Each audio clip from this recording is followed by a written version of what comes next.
Salam uşaqlar. Yeni toplu həndəsəyə yeni daxil olunmuşlardan baxırıq yenə. Hər dəfə deyirəm, çox deyirəm ki, yadınızda qalsın. Yeni əlavə olunan misalların çoxunda müxtəlif hallara baxılması nəzərdə tutulur. Yəni siz biraz araşdırma nöqteyi nəzərindən yanaşın çalışmalara. Məsələn, bu çalışma. Diqqətlə baxsaz sonunda nə demək istədiyimi anlayacaqsınız və digər çalışmalarda da bu sizə kömək olacaq. İki düz xəttin kəsişməsi. Çəkdim iki düz xəttin kəsişməsindən. Alınan bucaqlardan 3 alfa, beta, qammadır. Alfa, beta, qamma ola bilər. Ardıcıllığı demədiyinə görə ikinci hal. Alfa, qamma, beta da ola bilər. Üçüncü hal.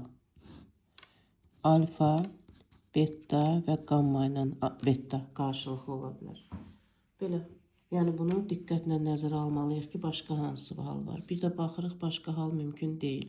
Hər birini ayrı-ayrılıqda hesablayırıq. Alfaya 20 versək, beta qonşu olduğuna görə 160, qamma qarşılıqlı olduğuna görə 20. İkinci halda, yenə alfaya 20 verəndə, beta qarşılıqlı olduğuna görə 20, qamma qonşu olduğuna görə 160.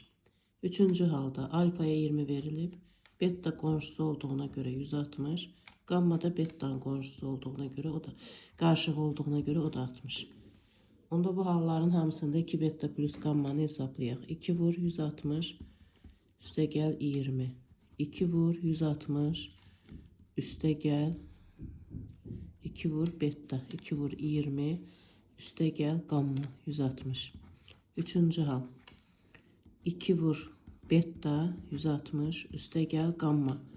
O da 160. Hər birinin cavabına baxaq. 320 üstə gəl 20, 340. 160 üstə gəl 40, 200. Bu da 320, 480. Və bu halların cəmini istəyir. 340 üstə gəl 200, üstə gəl 480. Bərabərdir 1020-yə. Belə.